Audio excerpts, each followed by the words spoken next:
¿A dónde nos lleva la programación neurolingüística triádica a desarrollar equilibradamente esos tres cerebros?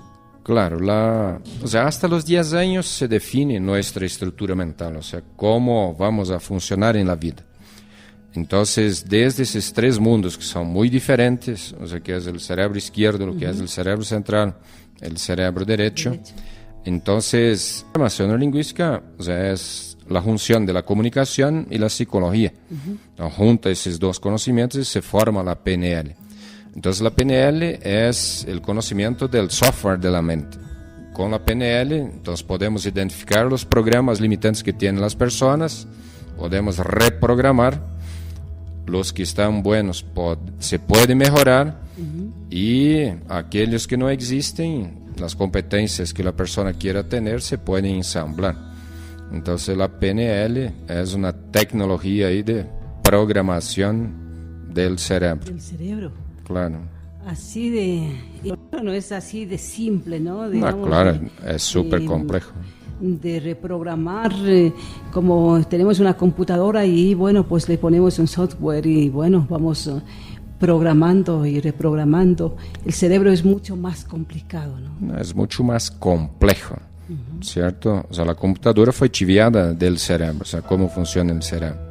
Entonces, en la computadora, para activar un programa, tienes que dar el código completo, ¿cierto? En el cerebro, no. Todos los programas tienen la información de los 5 sentidos, o sea, el código de barras de cada programa.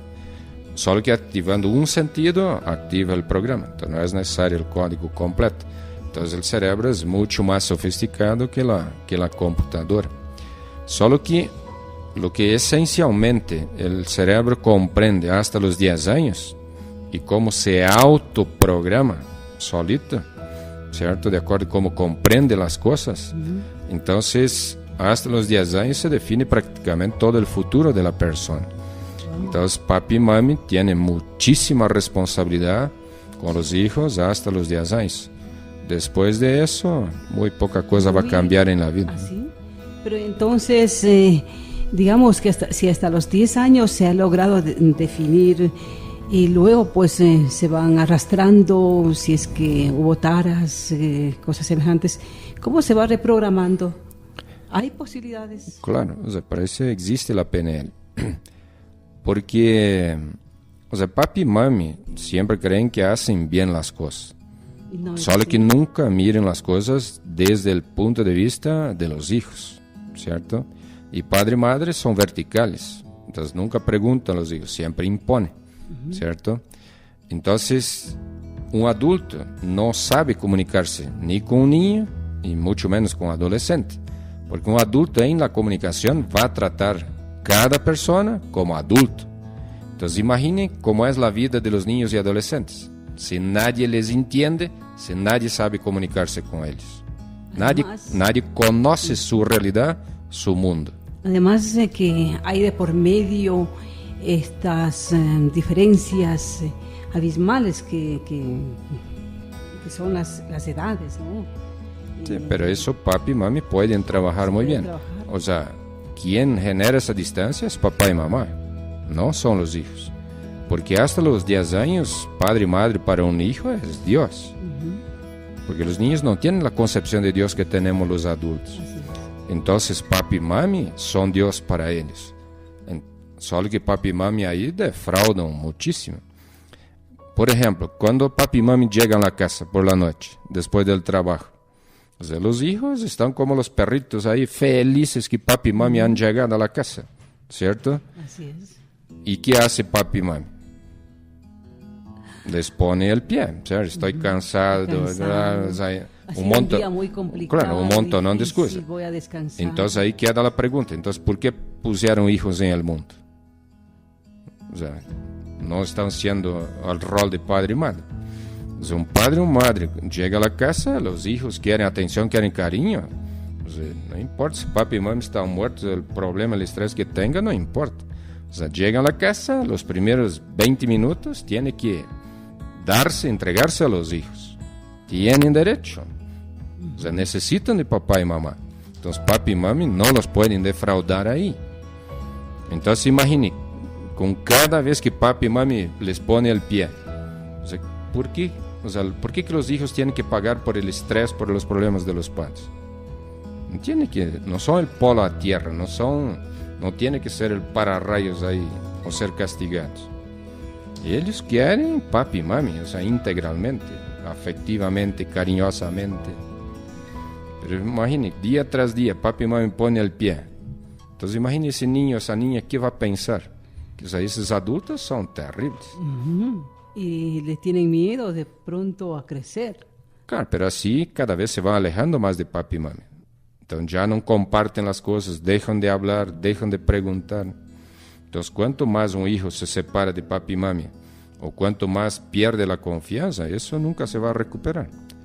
O sea, yo siempre digo, papi y mami no respetan a los hijos, de ninguna manera. Y hay un montón de ejemplos ahí para eso. Entonces, si papi y mami nunca en la niñez y adolescencia han respetado a los hijos, ¿cómo después de adultos quieren que los hijos respeten a papi y mami? Se debería trabajar con las parejas que están en proyección, en proyecto de casarse o de tener hijos, para comenzar bien. Claro, ahí hay un mundo de cosas que sería importante las personas aprender. Por ejemplo, la comunicación. La comunicación, 10% son las palabras. Lo no verbal es 90%. Lo no verbal, ni ustedes de comunicación aprendieron. O sea, en esencia, nadie sabe comunicarse. Tienen los 3 cerebros, que son 3 mundos muy diferentes. El cerebro del hombre y de la mujer también son 2 mundos muy distintos, muy diferentes. Entonces, imagine a alguien que va a formar un hogar, si no tiene las bases de eso. O sea, aquí en Cuenca, el año pasado, ya hubo más divorcios que matrimonios. O sea, eso es... Y la tendencia triste, va en aumento. En aumento. Claro, de los 20 añeros embarazados que se casan, 1 de 10 logra llegar a los 5 años. 9 se separan antes de los 5 años de matrimonio. Entonces, eso... Tremendas estadísticas. Estadísticas, o sea, socialmente, o sea, ¿cuáles van a ser las consecuencias de eso? Pues imagine un hijo, una hija quedar sin la figura paterna. Imagine las consecuencias, imagine esas consecuencias, ¿no?, en la vida adulta. O sea, si para la niña no hay la figura paterna, ¿cierto? En la vida adulta va a tener mucha dificultad con la parte masculina, con la parte de pareja. Si queda el niño y la madre, o sea, él tiene el complemento masculino y femenino, entonces aún queda bien parado, entre comillas. Pero la niña queda re mal. Y a veces no tomamos en consideración ese detalle. Claro, porque muchas cosas están en contra de los niños, ¿cierto? Entonces, todo está para proteger al adulto y no a los niños. Empezando por la justicia, por las leyes. Entonces, la cuestión yo siempre hablo, o sea, yo no, con todo lo que conozco, con todo lo que he vivido, o sea, para mí no es sano alguien casarse antes de los 30, y mucho menos tener hijos antes de los 30. O sea, no es sano, porque alguien con menos de 30 años, ¿qué sabe de la vida? O sea, se no sabe ni manejarse a sí mismo, ¿cómo va a querer compartir con una pareja? Pues un hombre y una mujer son 2 mundos súper diferentes. Claro.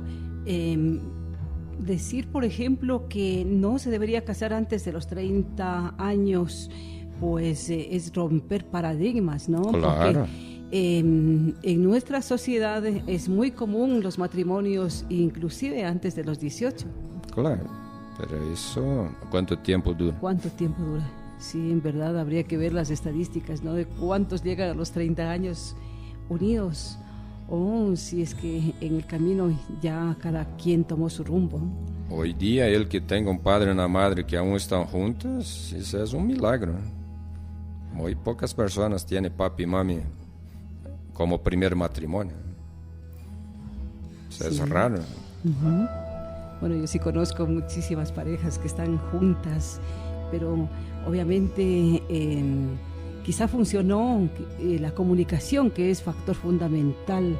Pero son personas mayores. Ajá. Entonces ahí la mujer asumió un rol bastante pasivo. O sea, tranquilamente aceptó muchas cosas.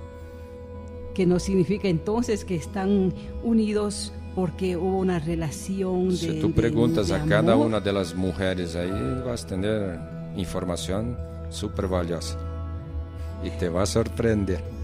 Bueno, sí se dan casos, ¿no? Se dan casos de parejas que a los 60, 70 años de pronto terminan separándose cuando uno cree que, bueno, ya ha pasado una edad hasta que la muerte nos separe. Pero ese cuento ahí no es verdad, ¿cierto?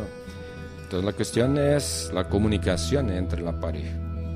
Entonces, ¿qué es importante para el hombre? ¿Qué es importante para la mujer? Entonces, porque en la educación, o sea, la madre hace súper bien la tarea con la hija mujer. O sea, la formación de la mujer es súper buena. Solo que la formación del hombre... Es más complicado, ¿no? Porque no puede hacer... La mamá deja, o sea, la madre súper protege al hijo varón. Ya. Y además no puede reemplazar el papel del varón, ¿no? O sea, claro, y eso no está bien. O sea, la madre debería dar la formación al hijo igual a la hija. O sea, no podría tener esa diferenciación de género en la niñez y adolescencia. O sea, el varón tiene que aprender a partir de los 6 años a arreglar su habitación. No es rol de la madre, no es rol de la hermana. O sea, él tiene que arreglar su habitación, porque tiene que aprender a ser independiente. ¿Qué hombre es independiente? Todo hombre es un consentido tremendo, ¿cierto? Así es. Por la madre, por la esposa, por las mujeres. Pero el hombre, ¿qué aporta en la casa? Solo la parte material. O sea, eso no es un matrimonio. Bueno, es de alguna manera un cuestionamiento fuerte al sistema que vivimos y que hemos venido viviendo durante toda la vida, ¿no? Estamos en el siglo XXI, no podemos seguir en el siglo XVIII. Claro. Entonces, la programación neurolingüística de alguna manera da herramientas para resolver los problemas, enfrentar y cambiar estos paradigmas. Claro, hacer las personas ampliar el nivel de conciencia, o sea, tener claro cuál es el rol de la mujer, cuál es el rol del hombre, y la cuestión, ¿no? O sea, ser una pareja de verdad. O sea, que un matrimonio es 50-50. Entonces, como el hombre sacó el cuerpo de la educación de los hijos, es algo que le toca esencialmente a la madre. Y la madre, o sea, es más machista que el hombre. Entonces, el hombre machista, entonces ahí que está el desafío de la sociedad. Porque las mujeres hoy día, o sea, las 20añeras, 30añeras, 40añeras, ya son mujeres independientes. Entonces el hombre no responde o responde a medias, de ley lo pone a correr. Las mujeres hoy día ya no aguantan mucha cosa. Entonces ya no tienen tanta paciencia o tanto aguante como tenían las 50añeras, 60añeras, 70añeras. ¿Cierto? Entonces, el hombre tiene que empezar a colaborar más en el hogar. O sea, tiene que ser más participativo, tiene que estar más presente. O sea, el hombre no puede llegar a la casa, agarrar el control remoto y desaparecer. O sea, ser un mueble más, una decoración más de la casa. El hombre no aparece en el hogar. Entonces, imagine la mujer. O sea, trabaja igual el hombre. No hay ninguna diferencia ahí. Pues el hombre trae el dinero a la casa, la mujer también trae el dinero a la casa. Y una buena parte de las mujeres hoy día ya gana más que los hombres, ¿cierto? Porque la mujer está preparada más que el hombre. El hombre está muy cómodo, está muy quedado. Entonces la mujer está pilas, entonces se prepara ahí en muchas áreas. Entonces, cuando en la casa, entonces las tareas con los hijos, o sea, la madre, o sea, lunes, martes, miércoles, jueves, viernes. Y el marido ahí, nunca nada. La mujer después aún tiene, si no tiene empleada, le toca limpiar la casa, o sea, preparar todo, cocinar. Bueno, las jornadas de la mujer comienzan a veces a las 5 de la mañana y terminan a las 11. La jornada de la mujer ¿no? es dura.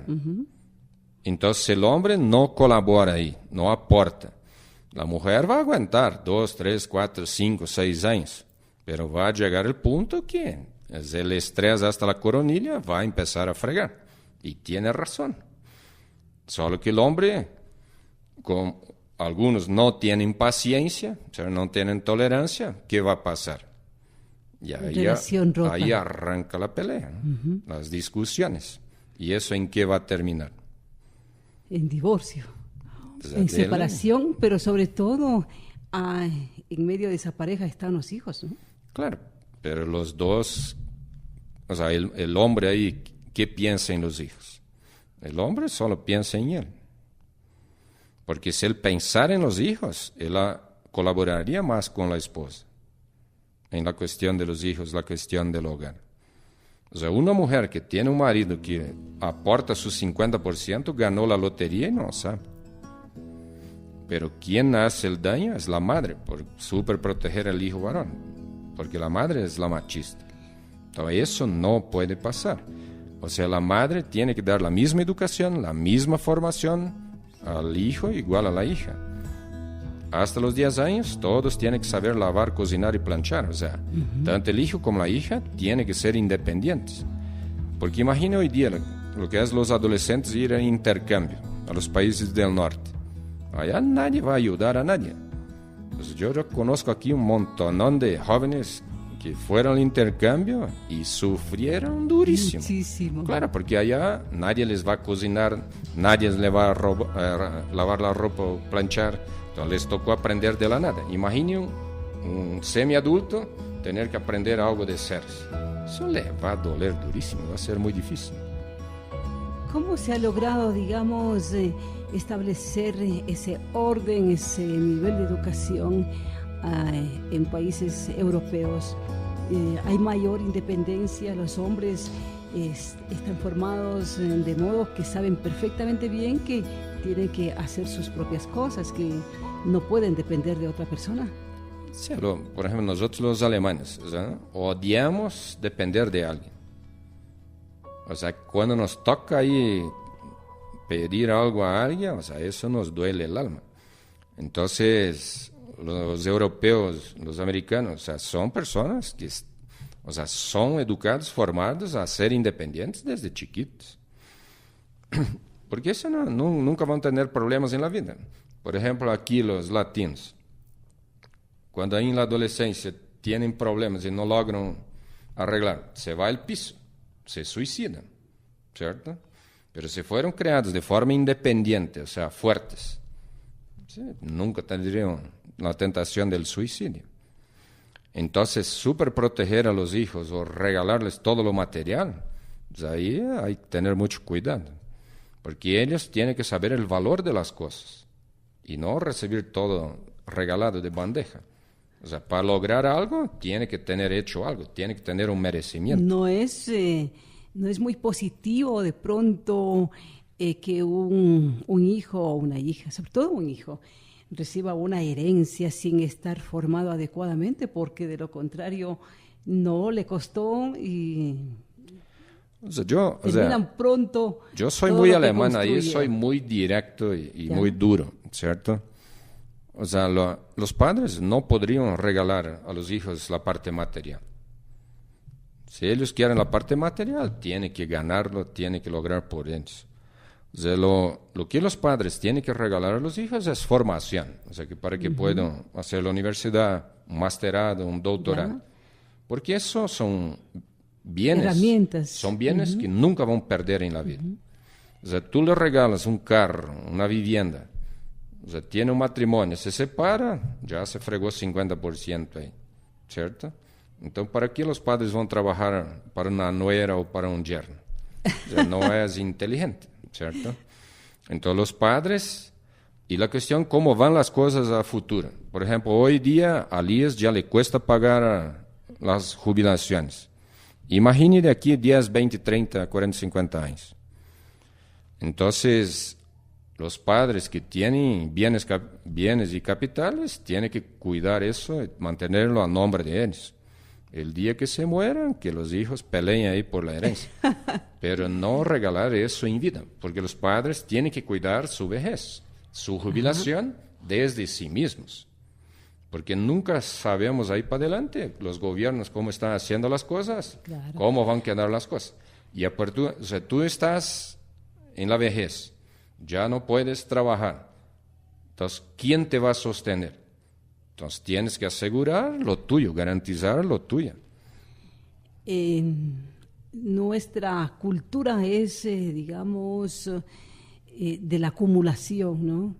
Trabajamos con miras a acumular, a construir, a tener algo más, a seguir acumulando, pero lo hacemos, por lo menos en nuestro medio ocurre algo semejante, lo hacemos pensando en dejar a nuestros hijos una vivienda, todo lo que podrían necesitar, ¿no? Esa es la cultura que no nosotros hay que tenemos. pensar en los hijos, hay que pensar en Claro, sí mismo. pero eso te digo, o sea, es la forma en que nosotros hemos crecido, así hemos sido educados, de tal modo que cuando incluso nos plantean la posibilidad de pedirnos un impuesto, qué sé yo, por una herencia, ponemos el grito en el cielo porque consideramos que nos están quitando algo que podría ser de los hijos más adelante. Claro, una cosa ahí que el gobierno anterior ahí quería hacer, de malas, eso no es sano, ¿cierto? Pero por eso los padres tienen que retener las cosas para ellos. Porque allá, por ejemplo, a los 70, viene una enfermedad. Uh-huh. O sea, ¿cómo vas a manejar eso? Tienes que tener dinero, ¿cierto? Elías no te va a ahí manejar todo. Una parte puede ser que sí, pero dependiendo de la enfermedad, algunas cosas no. ¿De dónde va a salir ese dinero? Los hijos, muy difícil que van a poner su dinero ahí. Entonces, papi y mami tienen que aprender, o sea, cuidarse de ellos. Y creer que van a depender de los hijos, eso tampoco es justo, tampoco es correcto. Entonces cada uno tiene que ser independiente en la vida para no depender de nadie. Venga lo que venga, poder solventarse y manejarse por sus propios bienes. O sea, la cuestión de acumular bienes está bien, no hay nada mal. La cuestión es regalar gratis a los que no tienen el merecimiento